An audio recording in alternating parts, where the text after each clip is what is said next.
All right, here we go. Very welcome, Dr. Rob Meeder, today to Family Mental Health's interview. And Yeah, I'm thank you. quite a bit excited to match Canada and Switzerland. And Hmm. I'm really thankful to learn about your work and how it is going in your country with mental Yeah, health for families. Would you like to introduce yourself a bit?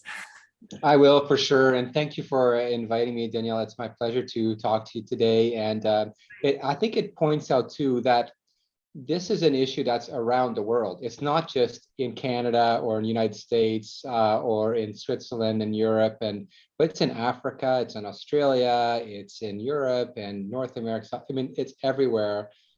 Stress and trauma and how we respond to it. I mean, our human brain is really the same no matter where you are. So I'm glad that we can cross borders and meet like this and talk about what I do with mental health and behavior in my practice. So I am in Canada, in Ontario is a province. I just sort of north of Toronto is where my clinic is based. So the Great Lakes area.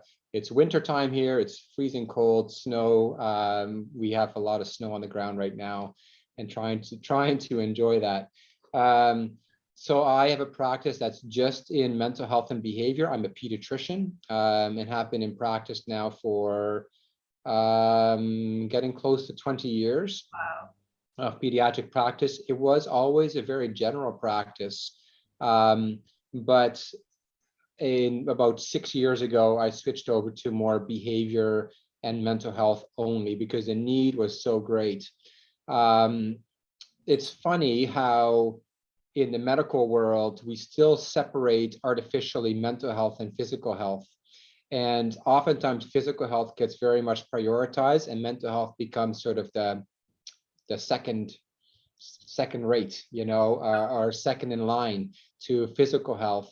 And of course, you and I know how much those two things are related. And in fact, they're almost inseparable. And it's also really not fair to think that, okay, physical health is much more important than mental health because it's fine to be alive, but it's much as important, if not more important, than to feel alive. And so, I think we need to get that message out there. And I work with kids and with their families. I am now the medical director here at Waypoint Center for Mental Health Care in the program, a new program called Family, Child, and Youth Mental Health. Wow. So I every day I meet with families with kids and their parents and the caregivers to discuss any mental health concerns that they have. Yes. Wow. I was so impressed. I recommend it later to everybody. The podcast you run. I have some Yeah. things in the ear like pills don't teach skills and behavior is only the iceberg. So important quotes. Yeah. How did you get there? Could you tell us? Because I think we need this paradigm shift you're talking about. Everybody knows it, and there's still some taboo or whatever. Yeah. How did you get? Well, so thanks. That is a great question and so important too, because I agree that for me, there was a huge paradigm shift.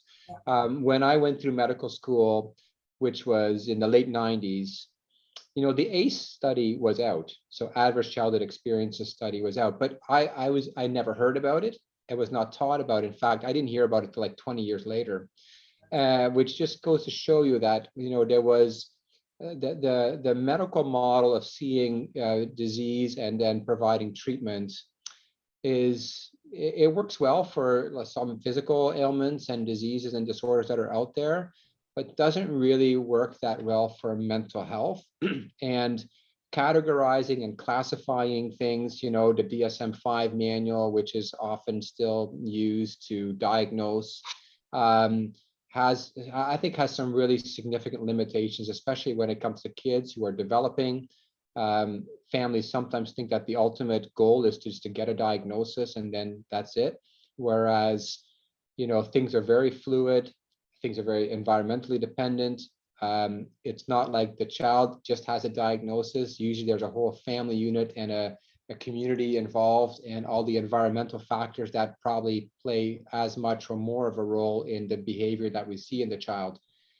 For me, a really turning point is the concept of developmental trauma, which I just kind of happened upon when I sat in a lecture from the Adoption Council of Ontario. And as you know, a lot of adopted kids have had trauma in their past. And so they were really promoting this concept of understanding their behavior through the lens of what happened to them Yeah. in early childhood, right? And we can get into that in a second.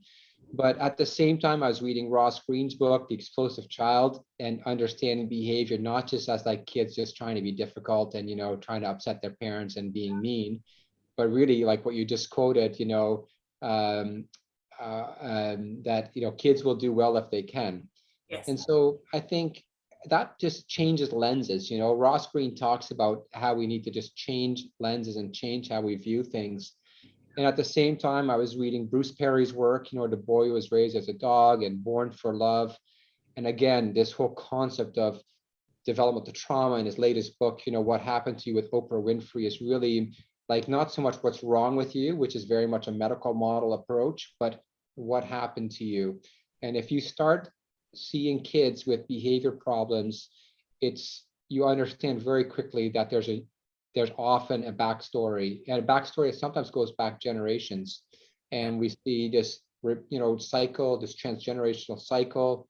We learn more about epigenetics, and then we understand, okay, this child's behavior didn't just come out of nowhere. A lot has happened to this child even before they were born sometimes, and then especially in the early years. And Bruce Perry's work is very valuable in pointing out how important the early years are. In fact, the first few months of life, how important those are from a bonding and attachment point of view. So that led to me doing more training in the neurosequential model therapeutics, becoming familiar with polyvagal theory, whole brain child, Mona Delahook's work. I mean, I could throw out a lot of names here, but the Right. whole concept of how stress impacts kids, and that results in behaviors as kids try to manage that stress. Sometimes it's adaptive, sometimes it's maladaptive, and then that leads to people seeking a diagnosis and treatment, and sometimes us not really paying enough attention to what the stressors actually are, focusing too much on the diagnosis and not enough on what are the actual difficulties here and how can we address the difficulties, rather than saying this is such and such a disorder. What are the actual difficulties? How can we help this family move forward in a way that promotes growth and promotes development? Great, great. I love this. I'm really trying hard to spread this, what we were talking about, these books, these people doing this work. And my question for you is, how did you get this into practice? I love this combination of the medical background and these new approaches, because that makes so much sense. How are you doing this in everyday work? Yeah. So I think from my perspective, so I'm a medical doctor. I mean, that is still my training and my title. But I have, at the same time, I don't like the hierarchical connotations of like, there's a doctor and then there's everybody else. I think we really need to work as a team. And so I work very closely with a number of teams in my region, that are usually social workers, therapists, psychotherapists, Right. people who are just trained in providing more the kind of regular therapy that many families and kids need. And then I help to kind of, really what I find I'm doing more and more every day is more just education, just educating families about, this kind of concept of the changing lenses, understanding kids' behavior, how stress impacts their development, how stress impacts their behavior, and how we need to look at, all the factors that impact a child's behavior, rather than just, positive and negative reinforcement to modify behavior. And so I find during the course of a day, I'm talking a lot more.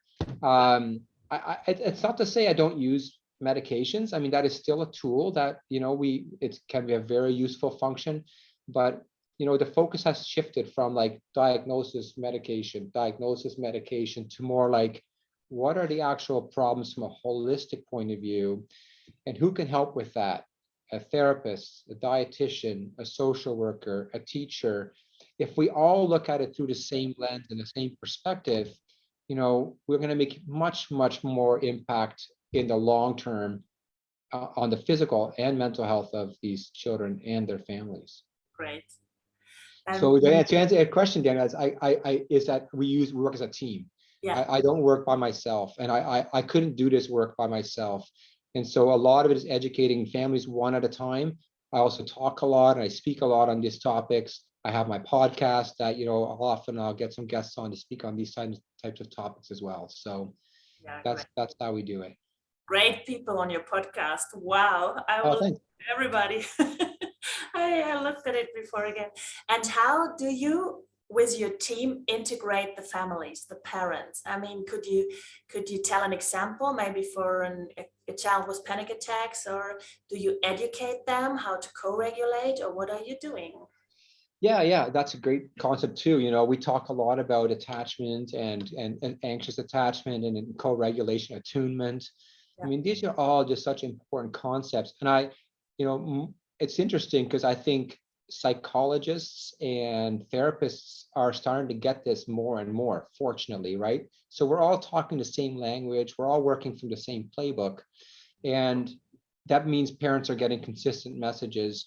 And then we point them to resources that, books that we know about, podcasts, online programs, positive parenting programs for sure, that because it's never like it's just the child who's the problem. Let's solve the kid. It's the family unit. And so when I started my job here at Waypoint, I was very adamant that it was not that child and youth mental health, it's family, child and youth mental health. And so if we don't get the parents on board, if we don't educate them as well about these concepts, and when they hear it, it totally makes sense to them. Most of them they're relieved that I'm not just gonna do a diagnosis and label them with something and give them medication. They're relieved to know that, oh, okay, now I understand my child's behavior much better, and now I can see where I can intervene and help them grow and help myself. A lot of times parents see themselves, they see like, I could have used this, and then they see their own background when they were kids, and they see where their parenting comes from. And so it's funny, I could spend hours with each family, I think, but I don't have the time. But I do love to talk about these concepts, and to a lot of families, it's good news in a sense that it empowers them, Yes. and So they feel like they can do something. yeah. And are there programs in your area, really offline programs that they can meet in circles, parent circles, or something like this? Did you implement this, or? Yeah, well, I'll give you one example. We have this one group here in my building, actually. So I'm connected with there's two organizations. One is called the Youth Wellness Hub, and it's for youth. It's run by youth, it's for youth. And so it's a safe place. If you talk about, polyvagal theory, how safety is just so important. You need to feel safe and secure in order to open up and to manage, to understand stress. That's a safe place for all youth. It's because it's run by youth. So that's a great place. The other interesting group that I just met with is the one called Mama Tribe, which is new moms with new babies. Wow. And I love talking about this kind of stuff early on. The earlier, the better, right? And so getting new parents, and I'm talking moms and dads here, to understand how to interact with your baby, how important that is, how important eye contact is, talking with them, understanding their even baby's behavior, when they're crying, are they and not, how do you help them regulate? I did count on you 100% to regulate. And so these sorts of messages are, I wish I would have known this 15, 20 years ago, and I would have gone to the hospital and been at every delivery and said, here's a few things you need to know. So this group is sort of a way to do that, is to really interact with moms who are at home with their babies. In Canada, we do have, options for maternity leave, and that's a perfect time to promote that healthy attachment, that secure attachment, that bonding.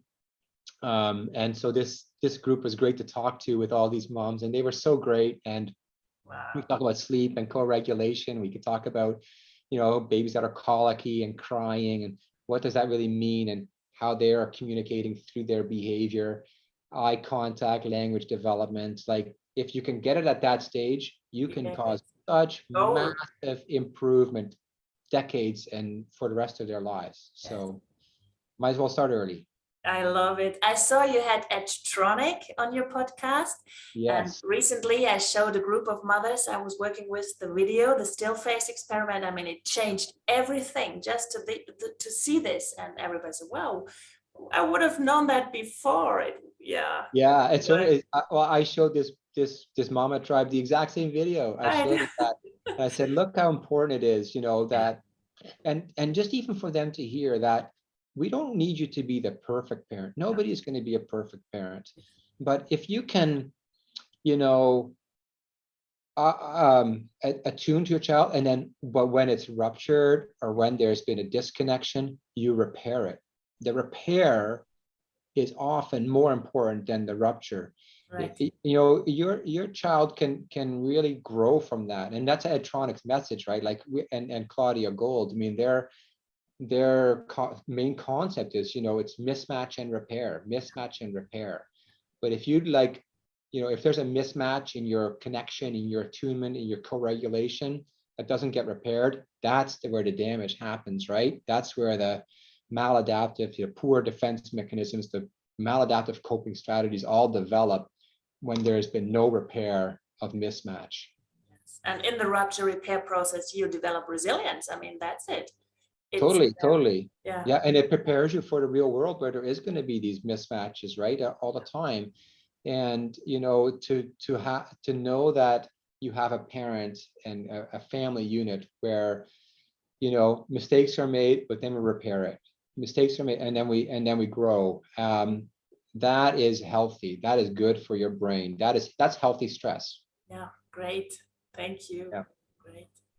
I have two more questions if we have time, but one is a bit special. What do you do? Because it also troubles me sometimes with parents who are really confronted with trauma out of their past, and they're not able to do it. And they're not able to self-regulate, not able to co-regulate, and you just recommend them to go to a therapist. Do you have capacities for that, or do you combine? Yeah, I mean, well, I mean, to be honest, like, therapy here, I'm sure it's challenging everywhere, to find qualified and trained therapists who can. Also in Canada, And right? yeah, yes, yeah. I wish it was better. We're always working to make it better. We do have more, I would say, increasing understanding of the need for trained therapists and psychotherapy to deal with that, because you're right. Like, what I never used to do before but I do now, is I talk to parents about their own history. Right. When we take a history of a child, usually you start, the day they were born, you ask about pregnancy and delivery, but the day they were born and go up from there. But I think it's as important when you're talking about parenting and parenting challenges and behavioral challenges in kids, and how do the parents respond to those challenges, to find out, well, what was your history like how did you how did your parents treat you, and what did they do when you were looking for their support, or what trauma did you have? Because if they've gone through significant trauma. I mean, I met with a child yesterday, and he was having some difficulties at school, and the question was whether he had ADHD. But you know his mother came from a very a background where there's a lot of corporal punishment. His stepfather was a Marine, and very much like tough love, Mhm. rewards and punishment sort of idea of how you raise a child. And so this kid grew up in that sort of a traumatic, with a traumatic stepfather, with a mother who had gone through trauma herself. And then there was a significant amount of domestic violence. The relationship ended, and the mother had to flee with the child. So this boy is now has experienced a lot of trauma, but it's in the background of you know a generation of trauma before him. And really, and that mom was great because she was getting help for her traumatic past as well. The father was gone, he was not part of the picture anymore, but mom was really keen to use positive parenting with her child to break the cycle, to understand her own past and to understand why she's still triggered by certain things that can evoke a lot of emotion in her, and recognizing where that comes from and doing the work herself. Wow, And changing history of a family. It's awesome. Yeah. yeah, but it's sometimes we would never have gotten that if we would have started at, oh, the child's having difficulty in school. You kind of think like, well, what's wrong with the kid, as opposed to like what happened to him and what happened to his mom and his dad that set the stage for, this child not surprisingly have difficulties himself. Great. And this is a huge message, this shift from what's wrong with the kid to what has happened to him, or even the parents, the grandparents. Thank you. Yeah, and I would encourage all, pediatricians that are maybe listening to this, or family doctors, or whatever your specialist, like really go back a step further and say like, what's the backstory here? Because it also moves you to a point of more empathy too, to understand that a lot of these parents, I mean, they're not doing this on purpose. They want to be good parents. They want their child to grow up well, and sometimes they just don't have the understanding or the skills and some just opening up that way of thinking like, look, what is your past been like? What are some things that we need to address and deal with in order for you to be in a better space to help your child, to break this cycle of trauma that you've been through, and to help you just be the parent that your child needs in a healthy way. Beautiful. Actually, I wanted to ask for the last question about the society situation, but what is now coming in my mind is also, shouldn't we train the doctors? I mean, should we train the therapists more to face their own history, or is there something going on in Canada? Oh, yeah. That's a good question, and I don't know the direct answer to that, but I think a lot of therapists go into this field because they've had personal experience with it, and then yes, it is extremely important that we address that, and we acknowledge that in ourselves, and that we take care of ourselves, because we can find ourselves in a lot of triggering situations if we're in child protection, for example, or if we're in counseling. Right. We need to be aware that we bring our own selves into those sessions too, and what we hear might be difficult and challenging, might make us react in ways that we hadn't anticipated. That's our brains work to protect us too. Yes. So it's really important for therapists to connect with. And so I'm part of we have a great journal club of therapists here in Montreal, Canada, that we meet with on a monthly basis, and we talk about trauma-related literature, but also support each other and say like, look, this is a difficult field. We got to look after each other. We got to be respectful of each other and mindful that we are seeing a lot of difficult things that many people don't even know about, and we can't keep that bottled up inside. We need to look after ourselves I too. love this. I've never heard about kind of this. I love this. We should do that here too. Very inspiring. Well, you're welcome to join our journal club. I'll send you the link and the Okay, invite, good. and it might be a little bit late for you because of the time difference, Oh, but that doesn't matter. it's a great group, and we talk about some great Um, articles and topics, and then also just have some great discussion afterwards, which oh, I I think, would love that. Thank you. yeah. Okay, in general, thank you so much for having the opportunity to have a view into your work in Canada. And I want to close with, I mean, I will show this video as well in Zimbabwe. I'm Oh, building good. a mental health project in Zimbabwe, and I love what you've been saying at the beginning. It's just connecting the whole world. Yes. This work around stress and triggers and behavior and nuance. And thank you so much. Thanks for having me. I know what, we could probably talk about this for another hour, and Yes.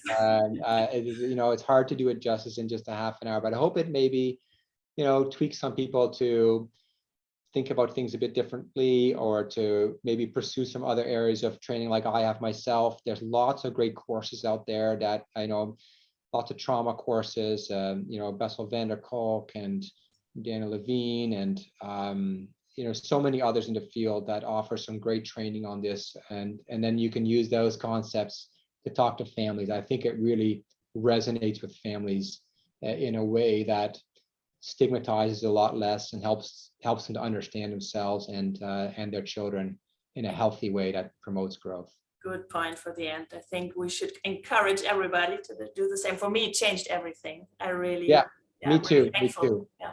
Me too. Yeah. Well, Good. Have a good winter. Thank you so much. you too. Yes, you Bye. too. Enjoy. Thank you. Bye bye, Rob. Okay. Yep.